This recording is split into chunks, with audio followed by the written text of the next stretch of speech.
Olá, benditos! Hoje nós vamos continuar refletindo sobre um dos pontos mais baixos da história de Israel. Depois de darem mais atenção ao relatório dos 10 espias do que à promessa divina, Deus condenou toda a nação a vagar pelo deserto durante 38 anos, até que aquela geração incrédula morresse no deserto e uma nova geração de fé estivesse pronta para tomar posse da terra prometida. No entanto, imediatamente após essa rebelião e o castigo do Senhor, Israel recebeu sinais preciosos da misericórdia, do cuidado e da ajuda de Deus. Ele agora queria encorajar a nação mais jovem. Afinal, eles tinham diante de si 38 anos de caminhada com a garantia do Senhor que eles tomariam posse da sua herança.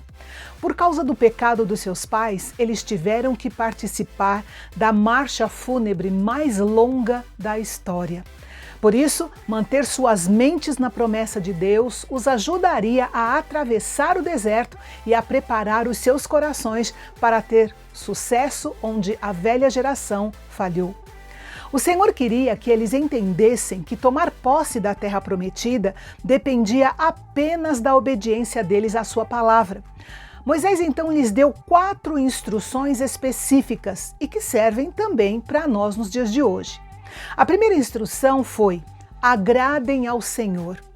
A expressão ao Senhor em aroma suave aparece 5 vezes do versículo 1 ao versículo 21.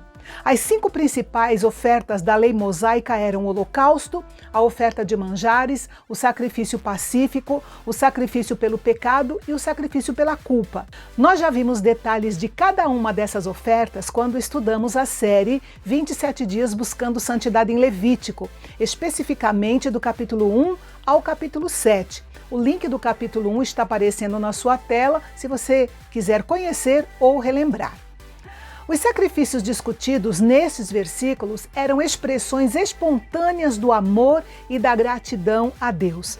Israel, em seu ponto de falha, precisava ser lembrado da expiação sacrificial e da necessidade de dar graças, mesmo dando voltas no deserto. Isso nos lembra que nós realmente podemos ter gratidão e alegria no Senhor, mesmo que estejamos sofrendo com o nosso próprio fracasso e com a correção amorosa do Senhor. O coração de Deus se alegra quando vê o seu povo agradecendo espontaneamente as bênçãos materiais e espirituais que Ele concede de maneira tão fiel e abundante. A segunda instrução dada por Moisés foi: busquem ao Senhor. Os sacrifícios descritos em Levítico, do capítulo 1 ao capítulo 7, tratavam de pecados intencionais e ativos. Mas as instruções que nós encontramos nesses versículos referem-se a pecados de omissão por ignorância, coisas que as pessoas deveriam ter feito, mas não fizeram. Mesmo que as pessoas que pecavam não tivessem consciência da sua transgressão, aquilo que deixavam de fazer ainda assim era pecado e precisava ser tratado. Assim também acontece conosco. Às vezes pecamos contra o Senhor por causa daquilo que deixamos de fazer. Esses pecados devem ser confessados ao Senhor, assim como nós confessamos os pecados conscientes. No caso dos israelitas, os pecados não intencionais exigiam uma expiação de sangue para que o pecado fosse perdoado.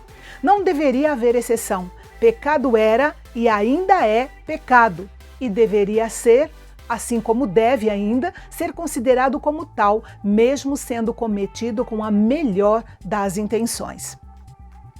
A terceira instrução de Moisés foi: temam ao Senhor. Esses versículos referem-se àquelas pessoas que pecassem de forma deliberada e arrogante, sabendo muito bem dos perigos envolvidos. No original hebraico, o termo significa literalmente pecar de punho em riste, como se a pessoa estivesse agitando o punho no rosto de Deus, o desafiando de alguma forma. Essas pessoas, sem temor de Deus, deveriam ser eliminadas do meio do povo. Não havia sacrifícios para pecados intencionais cometidos de forma atrevida. Moisés, inclusive, registra o caso de um homem que estava juntando lenha no sábado. Sem dúvida, aquele homem conhecia os mandamentos de Deus e ainda assim lhes desobedeceu. Como era uma coisa inédita, Moisés buscou orientação de Deus sobre o que fazer, e Deus lhe disse que ele deveria ser apedrejado pelo povo até a morte. Há alguns cristãos nos nossos dias que dizem: vou pecar e depois posso pedir que Deus me perdoe. Pessoas assim veem a promessa de Deus de 1 João 1,9 como se fossem um pé de coelho espiritual para tirá-las de situações difíceis depois de terem desobedecido a Deus de propósito. Esta claramente não é uma atitude de um cristão verdadeiro, de um cristão genuíno. E a quarta instrução de Moisés ao povo foi: lembrem-se do Senhor. Uma vida ocupada com muitos afazeres podia distrair o povo e levá-los ao pecado. Por isso, o Senhor ordenou uma forma simples de se lembrar da obrigação de obedecer. Eles deveriam colocar borlas na parte de cima das suas roupas com fios brancos e azuis entretecidos.